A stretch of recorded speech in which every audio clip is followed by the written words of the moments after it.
জি হ্যাঁ ভাইরা, ভারত বনাম আফ্রিকা চতুর্থ টি-20 ম্যাচের জন্য সূর্যকুমার যাদব ভারতীয় ক্যাপ্টেন আবার নতুন করে দল বানালো। এই চতুর্থ ম্যাচে আফ্রিকাকে টক্কর দেওয়ার জন্য আবার নতুন দল ঘোষণা করলো ভারতীয় অধিনায়ক। তো চলো বন্ধুরা, চতুর্থ ম্যাচটার সেমিকারণটা আমরা জেনে নিই, আর সম্ভাবিক প্লেইং ইলেভেনটা কি হতে পারে এটাও আমরা দেখে নেবো। তো বন্ধুরা, তোমরা যদি ভারতীয় টিমকে ভালোবাসো তাহলে এই চ্যানেলটাকে সাবস্ক্রাইব করে একটা লাইক করো, ফেসবুক থেকে দেখলে ফলো, কমেন্ট, শেয়ার করো, কমেন্টে একটা সুন্দর করে লিখে দাও আমরা ভারতীয় টিমকে ভালোবাসি। তো চলো বন্ধুরা, দেরি না করে চটপট করে দেখে নেব। তো সর্বপ্রথম চতুর্থ টি-20 ম্যাচটা অনুষ্ঠিত হবে ভারত রত্ন শ্রী অটল বিহারী বাজপেয়ী একানা স্টেডিয়াম, লখনৌ, ইন্ডিয়াতে।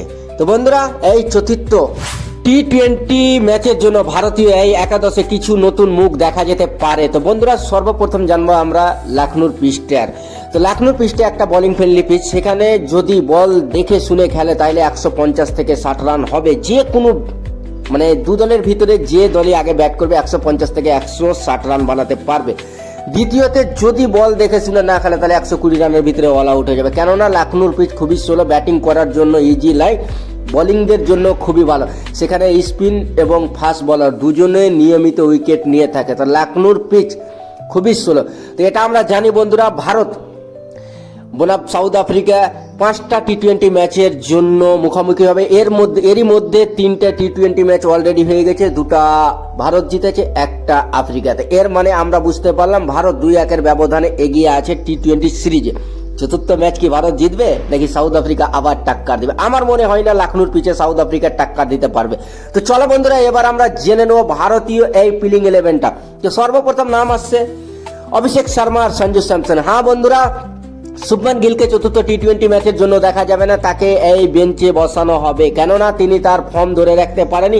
টি-20 ম্যাচে তিনি লাস্ট 21টা ম্যাচে কোনো হাফ সেঞ্চুরি করেনি। তো সঞ্জু স্যামসন আর অভিষেক শর্মা দুজনেই দুর্দান্ত ব্যাটসম্যান। সঞ্জু স্যামসনের তো টি-20তে রেকর্ড ভালো আছে, অভিষেক শর্মা তো ওর চাইতেও ভালো। 3 নম্বরে দেখা যাবে ভারতীয় অধিনায়ক সূর্যকুমার যাদব। হ্যাঁ বন্ধুরা, সূর্যকুমার যাদবের খুব একটা ভালো ফর্ম নেই, তিনি লাস্ট 15টা টি-20 ম্যাচে কিছুই করতে পারেনি, তারপরেও তিনি ভারতীয় অধিনায়ক, তাকে ততটুকু সম্মান দেওয়া উচিত। ওই কারণে চতুর্থ টি-20 ম্যাচেও সূর্যকুমার যাদব থাকবেন। 4 নম্বরে দেখা যাবে তিলক বর্মা। হ্যাঁ বন্ধুরা, 4 নম্বরে তিলক বর্মা দুর্দান্ত ব্যাটার, তাতে কোনো সন্দেহ নেই। তিনি রিসেন্ট 62 রান করেছে 2 নম্বর টি-20 ম্যাচটা, তিনি টি-20 দুর্দান্ত ব্যাটার। 4 নম্বরে থাকবে তিলক বর্মা। 5 নম্বরে থাকবে হার্দিক পান্ডিয়া, ভারতের সবচাইতে ভালো অলরাউন্ডার, বিশ্বের সবচাইতে ভালো অলরাউন্ডার হার্দিক পান্ডিয়া 5 নম্বরে চতুর্থ টি-20 ম্যাচের জন্য থাকছে।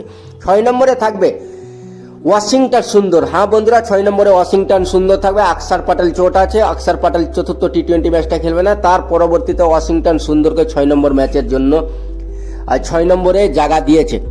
7 নম্বরে থাকবে শিবম দুবে। হ্যাঁ বন্ধুরা, শিবম দুবেকে আবার চতুর্থ টি-20 ম্যাচের জন্য মৌকা দিবে ভারতীয় টিম। আর 8 নম্বরে থাকবে জসপ্রীত বুমরা। 9 নম্বরে থাকবে হর্ষিত রানা। 10 নম্বরে থাকবে অর্শদীপ সিং।